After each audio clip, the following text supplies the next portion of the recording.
Ed. Okay. Councilmember Rennie. Here. Councilmember Sayak. Here. Vice Mayor Spector. Here. Mayor and Chair Jensen. Here. Thank you. So welcome to the Opeb meeting. Not really Opeb, that's what I call it. Town Pension and Opeb Trust Oversight Committee meeting for August 4th. Thank you for attending. The first item on our agenda is consent items. We do have three. Approve the minutes of April 21st, 2020. Receive the final account summary reports for the town for our IRS Section 115 Pension Trust, November 30, 2019 through June 30, 2020. And receive market value summary quarterly reports for the period ending December 31, 2019. Does anyone on the council or the, I should say, Oversight Committee, which want to pull any of those items? Mr. Rennie, you have your hand up. Yes, you can decide whether it's pull or not. On item number 3, I'm confused because it says that it's reports for December 31st, March 31st, and June 30th, 2020. And I can't find the June report in here. It seems to be, there's these white sheets that's, with the CalPERS triangle on it. One says December, and then the second page, and then the next one says March, and the second page, and then it goes into CERBT strategy page. So it seems like the June report is not there, so I'm confused. And I can answer that, Mayor. Thank you for the question, and I apologize for any confusion. Part of what we're doing is administratively with COVID, we're just trying to play catch up. And then also at CalPERS, there's an actual lag between when they post a performance report and then when we actually receive our value summary reports. So there's 3 items here, 2 value summary reports. That would be for the December 31st ending period and the March 31st ending period. But with all the market volatility we've had, given that there was a June 30th performance report available, we figured we would also provide that to the council. So with that, Okay. Mr. Rennie, is your question answered, or do you want to pull the item? I think that's adequate enough now. I'm okay not pulling the item. All right, anyone else on council interested in pulling? Vice Mayor. Question, probably not pulling, but I need the question answered. On consent item number 3, the agenda says receive market value, yada, yada. Does receive translate to we have received it and we see it? Thank you, Vice Mayor. That is correct. Since we don't do the performance calculations, this is data that's provided to us from CalPERS. It's more just knowing that this body acknowledges that you have seen these reports and that you have received them. Thank you. Okay, with that, council, any other questions or comments on the consent items? All right, moving to those who are attending, raise your hand by clicking your icon if you would like to pull one of these items. I will wait for a few seconds and make sure that if you want to do that, you can get your hand up. If I don't see anything in about 15 seconds or so, I'm going to assume no one is pulling.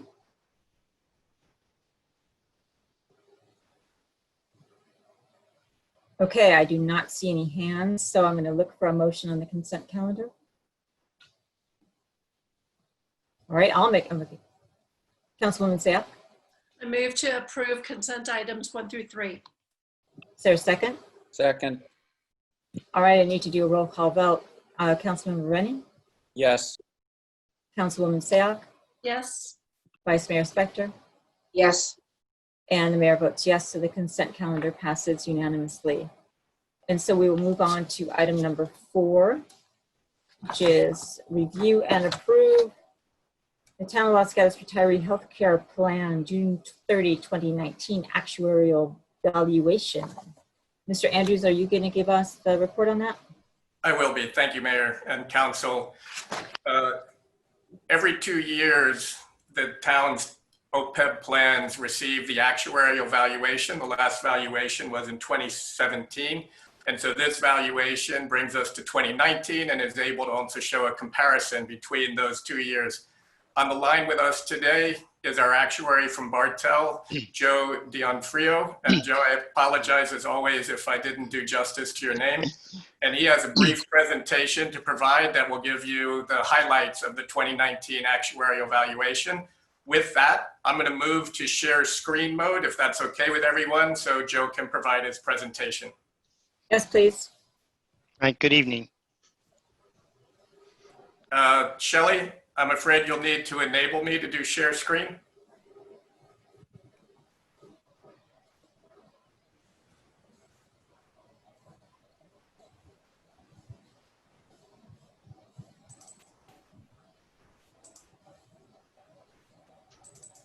There we go. Thank you. And with that, Joe, if you could just tell me when you would like me to advance the slides. Sure. So the last evaluation we did was as of a snapshot date last year, June 30, 19. So some of this might look a year old to you. Excuse me. Go to the next slide.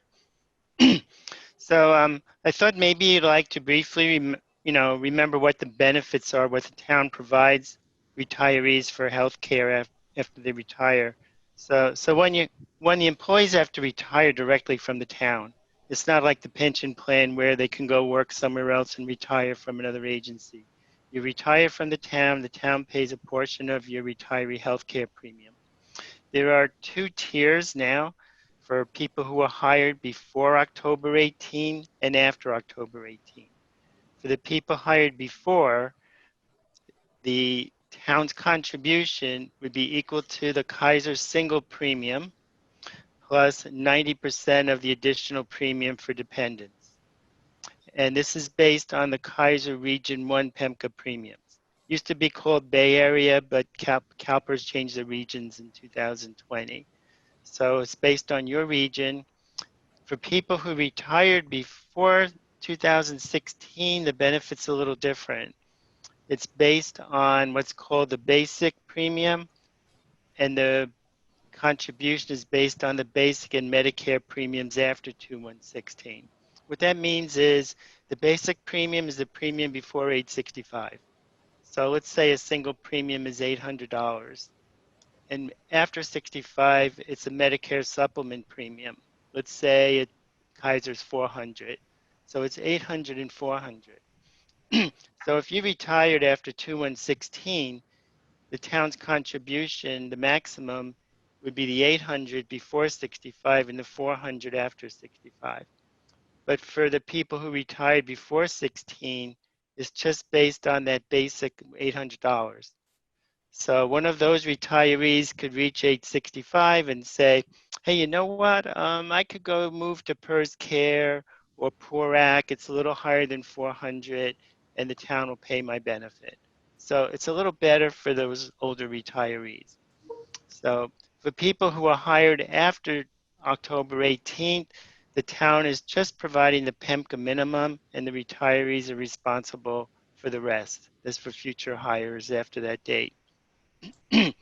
So what is the city contributing? How is it funding this plan? Well, you're making the benefit payments to the retirees, but you're also pre-funding in CERBT using their #1 investment strategy, which is very similar to the pension plan investment mix. So we calculate a contribution. It's called the actuarially determined contribution. And the town looks at that amount and says, gee, we paid this much in benefit payments. Let's take that out because it's inclusive of that amount, and then put the difference in the trust. And for the last several years, the town has actually been contributing more than that in increasing the funded status. When we determine this contribution, we're amortizing the unfunded liability over a number of years. It's like paying off your house mortgage. And for 2021, it's being paid over 18 years. And that's counting down from 30 years that was initially used when we started doing the GASB work.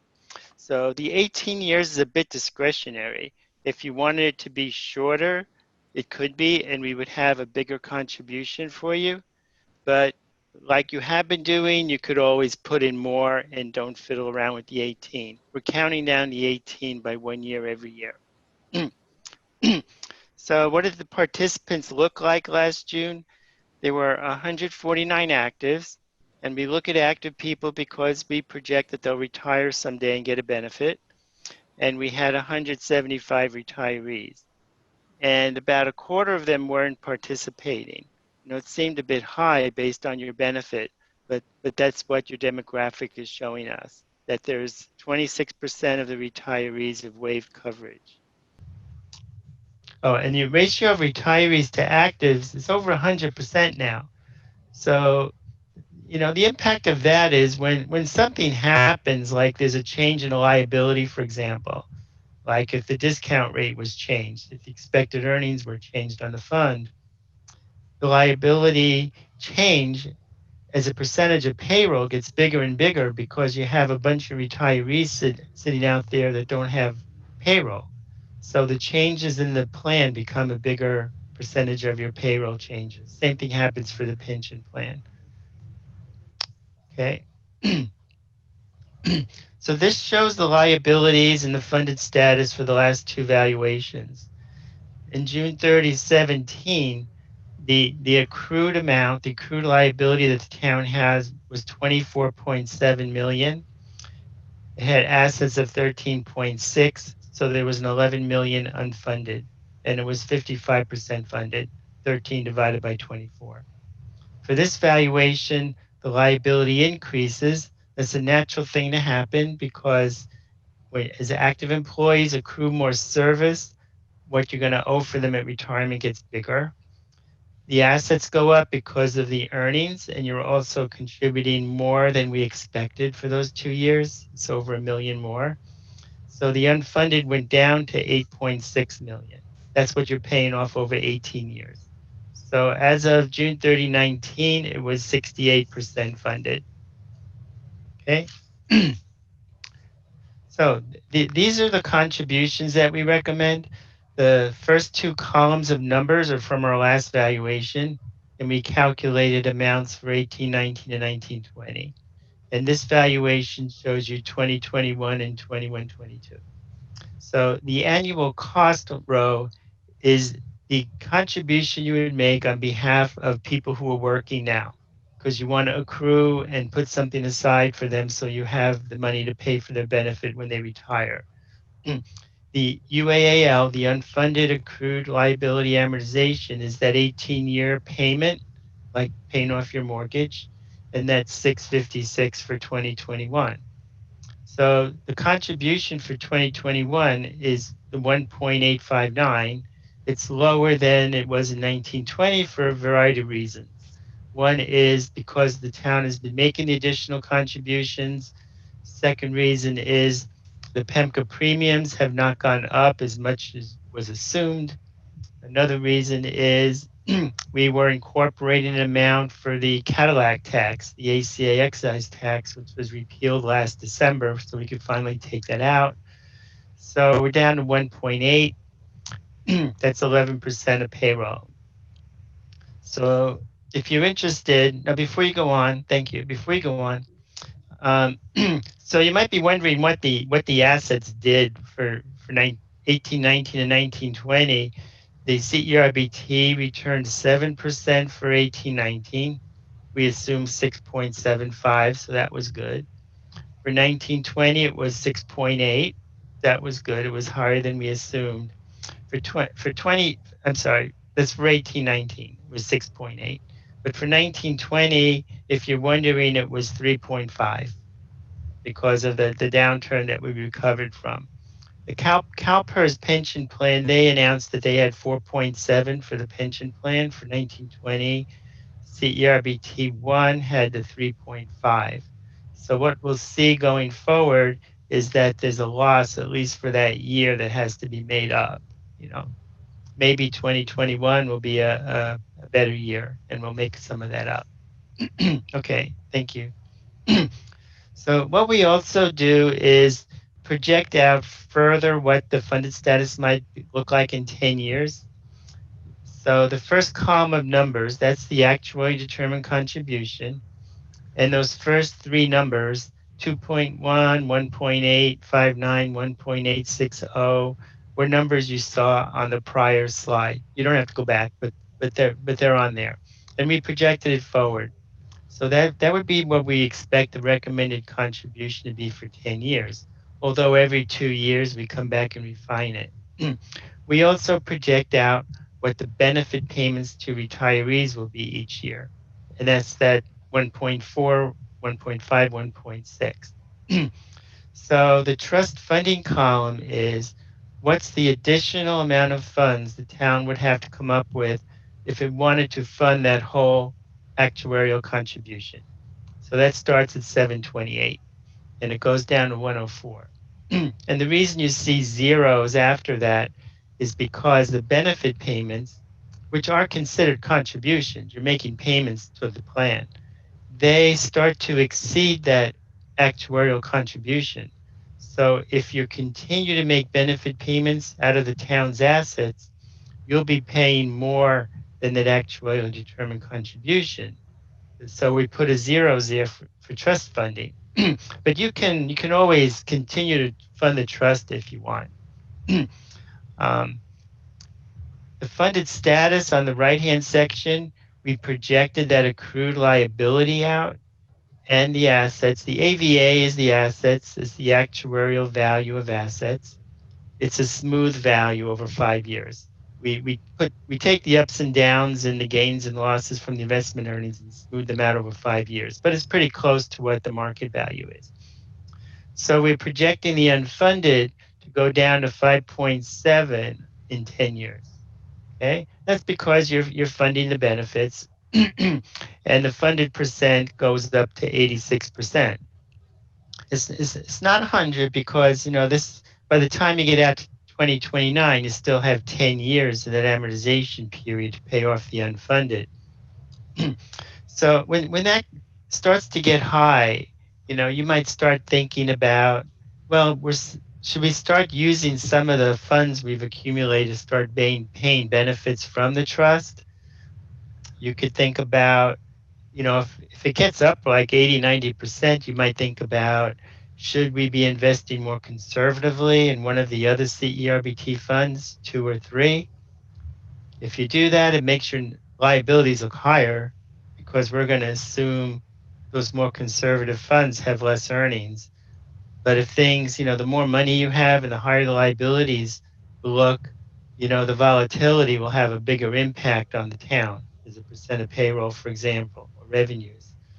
So some agencies look toward being a more conservative investment as the plan gets highly funded, 80, 90%. And so Thank you, with, Mr. I'm sorry. Go ahead on. so with that, we're available for questions. If folks need me to refer back to the presentation, just let me know. Otherwise, we're available for any questions. Okay, so I'm going to open up to questions from the council, and I'm going to do a little bit of clock watching here. It's 6:30 now, so are there questions for either Mr. Andrews or Mr. D'Onofrio? Okay, I don't see any. I do have attendees on my screen. If you'd like to speak on this matter, please do what you need to do to raise your hand. And again, I'll give it a moment.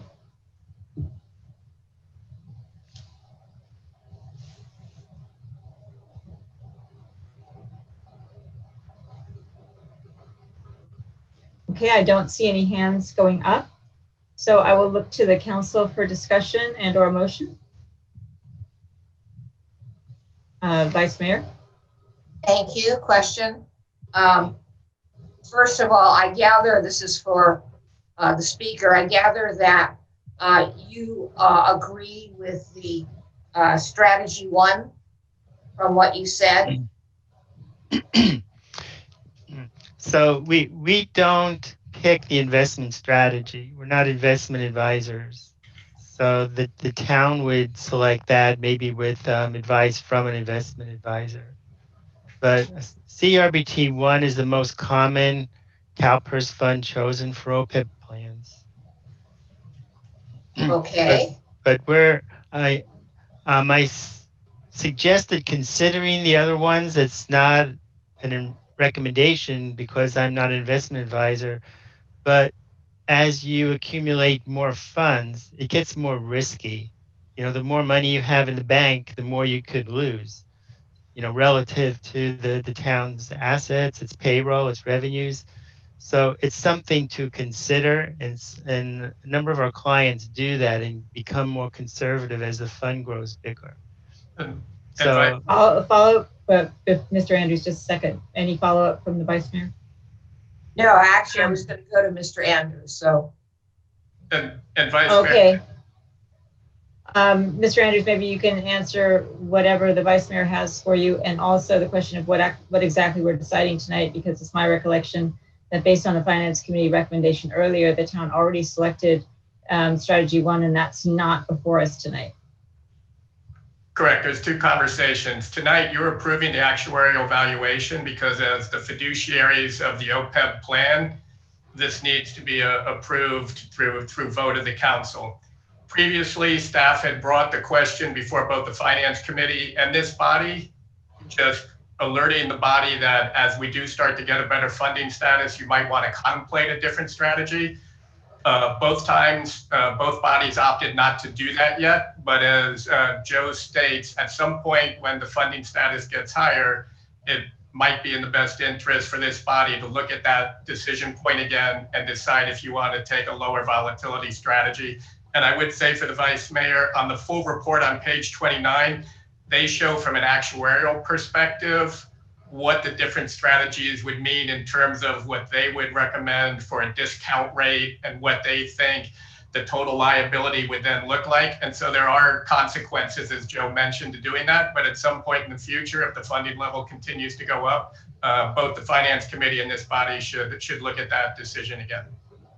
Okay, and then when we're being asked to approve, review and approve, we're approving it based on the staff report?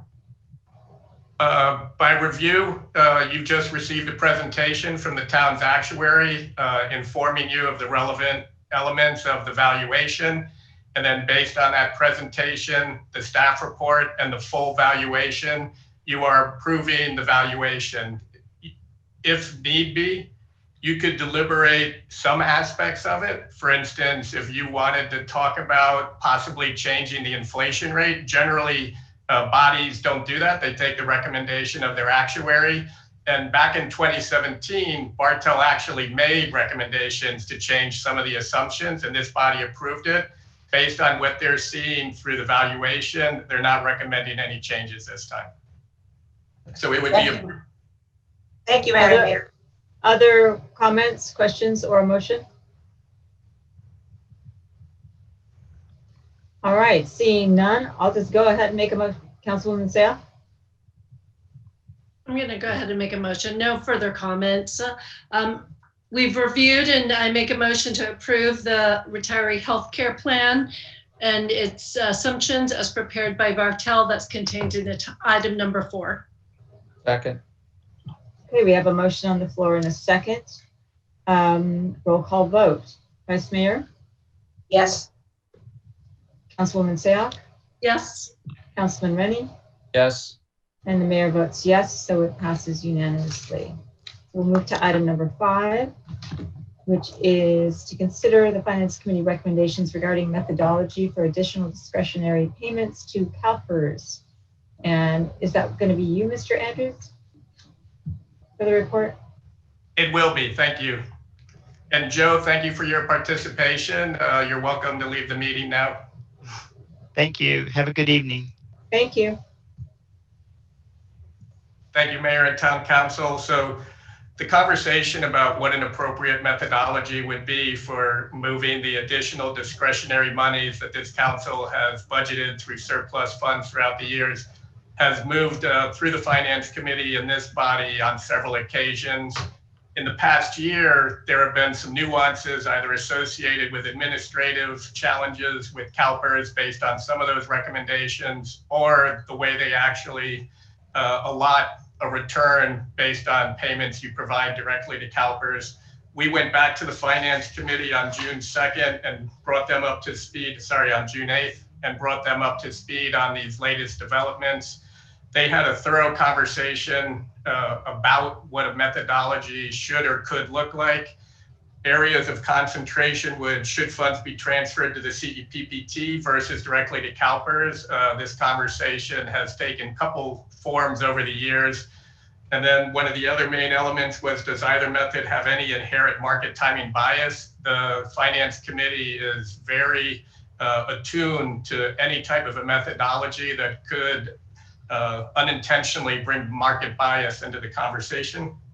And then one of the other primary areas of focus is what should be the timing of payments of existing general fund ADT monies, or if other potential surplus funds became available during the year that this council wanted to attribute to CalPERS. So based on those kind of three primary areas, they came to a consensus that to a certain extent, if the ultimate goal is to have monies go directly to CalPERS, not only to receive the actuarial benefit of the monies going to CalPERS at the beginning of the year, but then also to get whatever the true market performance of CalPERS is as it would relate to our actuarial valuation, that CEPPT or other IRS 115 trust products were really envisioned if we were going to try to accumulate assets for the long term ourselves, and then somewhere down the road pay them directly to CalPERS. With the consensus now being that money should move directly to CalPERS, they viewed the CEPPT as an unnecessary middle step. And so they're recommending that not only do the annual monies that would flow to CalPERS through our general fund policy, but then any other additional discretionary funds that this council might deem appropriate through the budget process should move directly to CalPERS. If you look at the timing of the budget process, it aligns well with a 12-month cycle with CalPERS. And so we kind of mitigate a little bit of that market timing where CalPERS has this odd way of calculating performance. It also puts us in a position where if a payment is made early in June, we get the benefit of that payment during the next actuarial valuation as they calculate it. And so the other area of consensus was that the fact that payments align well with our budget process and some of the administrative actions at CalPERS, that payments should be made in the early part of the year. They also determined that if additional monies were to become available, they still think those funds should move directly to CalPERS in most circumstances. If we were to be in an area where there was a significant downturn on the market, it would probably warrant a discussion. But once again, they're very cautious about anything that would appear to look like market timing.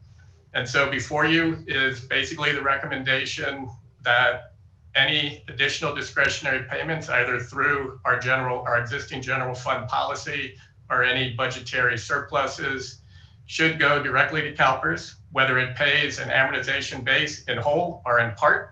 It should happen near the beginning of the year, sometime in the July timeframe, to take full advantage of CalPERS' annual performance and then the actuarial credit we would get in the next valuation. And that any subsequent payments should also be paid directly to CalPERS. And the CEPPT would kind of be used in the event that we thought we needed a weigh station while these decisions were being made. With that, I'm available for questions. I think that summarizes the Finance Committee conversation well. We do have 2 council members who are part of that committee, and they can also weigh in on any of the elements of the discussion that took place. So thank you, Mr. Andrews. You may weigh in or not as you choose, but any questions from the council? Okay, I actually have a question. Page 3 of 3 on our staff report. And this is just kind of a generalized question. I had some difficulty. I heard you, Mr. Andrews, summarize various items of consensus, various disagreements, various questions and issues that were discussed at the Finance Committee, but I didn't hear a recommendation. Was there a recommendation, or were there just a long discussion with different people having different ideas that you have gleaned there to be a consensus on some items? I would view the conversation as culminating in a recommendation. I would have to go back and look to see if they took a formal recommendation. I believe our council members did, but I believe I'm capturing what transpired at the meeting, that the CEPPT is an unnecessary middle step in most circumstances. money should flow directly to CalPERS in the majority of circumstances. The timing of monies should move to CalPERS near the beginning of the year, which aligns well with our budget cycle, but be agnostic to the fact that CalPERS uses this odd prorated methodology if other monies become available during the year, unless we're under some significant market stress, in which case that would warrant a conversation, but that conversation would still culminate in the monies going directly to CalPERS. Okay, thank you. Is it fair to say that the recommendation is monies paid to CalPERS on an annual basis, aligning with our budget processes, and if we do something different for market valuation, that it comes back to this committee? I would say that is a fair summary. Okay. Any other questions from council? Okay, I don't see any questions from council. Again, I do see attendees on my screen, and if you would like to speak, please raise your hand.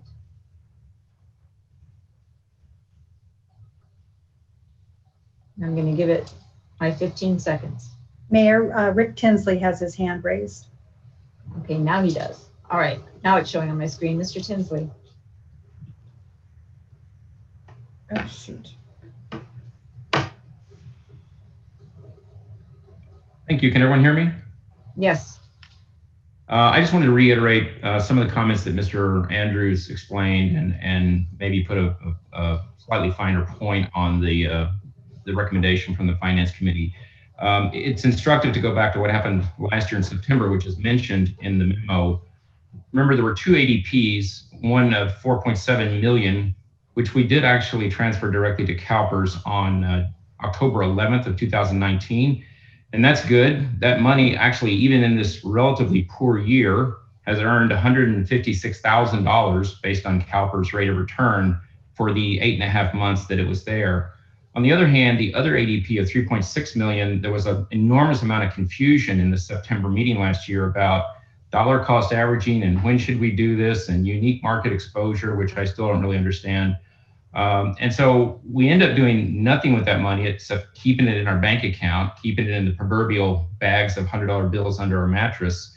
And eventually we transferred that $3.6 million ADP to CalPERS on July 8th.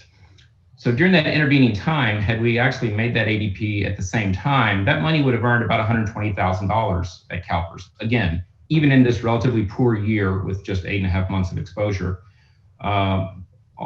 Unfortunately, it only earned about $30,000 or so in our bank account. And so we essentially left about $90,000 on the table by not processing that ADP promptly and not investing it in a way that provides a meaningful return. Now, of course, back then, and certainly in February and March, we were concerned about market timing and things being a down market. It turns out that, you know, CalPERS, the way CalPERS calculates valuations, market timing and dollar cost averaging and unique market exposure, you can throw all that stuff out the window. None of that matters based on how CalPERS does things. And what the council really needs to do is, when it decides to make ADPs, those ADPs should be transferred to CalPERS immediately. And by immediately, I would say within 3 business days. That's the only financially responsible thing to do. For years, we've tended to accumulate money in our savings account, earning 1 or 1.5% in recent years, whereas CalPERS, even in a bad year, is going to earn many times that. And in an average year, they'll beat that by about 700 basis points. So as critical as I am of CalPERS, CalPERS certainly beats our bank account in terms of where to park money that ultimately is going to be invested in our pension fund. So I don't think the council, it's not in the council's not doing this fiduciary responsibility by deferring these decisions to staff and leaving an open-ended question of when monies actually are invested in our retirement plan. Thank you. Thank you. Any questions from Mr. Tinsley? Ms. Spector? Yes. The staff report references a methodology for additional discretionary payments, ADPs. Is it your recommendation? I mean, what I hear you saying is whenever we have money, we should give it to CalPERS in 3 days. I don't know how realistic that is, but what do you recall the Finance Committee recommending to this body? Well, I share your concern and the mayor's concern. The memo you're presented with, the staff memo, is quite vague. What Mr. Andrews actually articulated is more or less what I think the Finance Committee concluded, that as part of our budget cycle, if we know we're going to budget an ADP, that ADP should be made to CalPERS as soon as possible after the beginning of our fiscal year, i.e. early July. It will have been approved just in the preceding 30 days, and we have the cash on hand. We may as well put it to work, earning investment returns for the full year. And if further during the year we decide we have extra money because we perform better than we thought or better than we budgeted, which is almost a certainty given the way we do very conservative budgeting, then if and when the council determines it has extra money available for ADPs and wishes to use it for ADPs, it should then be immediately transferred to CalPERS, not put into a reserve for months and months on end, earning 1% interest, or other things that frankly don't actually help us. We've got the deck stacked against us in terms of our pension liability, but one of the things we can do is when we decide we're going to invest, we should invest and put the money to work. It's worth noting that I looked at CalPERS returns. Only 2 of the last 11 years did CalPERS return less than our bank account. So there were actually 2 really bad years in the last 11 years. But on average over those 11 years, CalPERS earned almost 9%. So on average, CalPERS is outperforming our bank account by conservatively 600 or 700 basis points. And so that's why we shouldn't worry about market timing. We should, if we're going to put money in against our pension liabilities, we should do it very promptly. Waiting simply costs our taxpayers money. Thank you. So, and asking council members in public to keep them on our time limitations. We've got 13 minutes till 7 o'clock. So any other member of the public want to speak? And it looks like there's some kind of delay in when you get your hand up and when I see it on my screen. So put your hand up if you want to speak.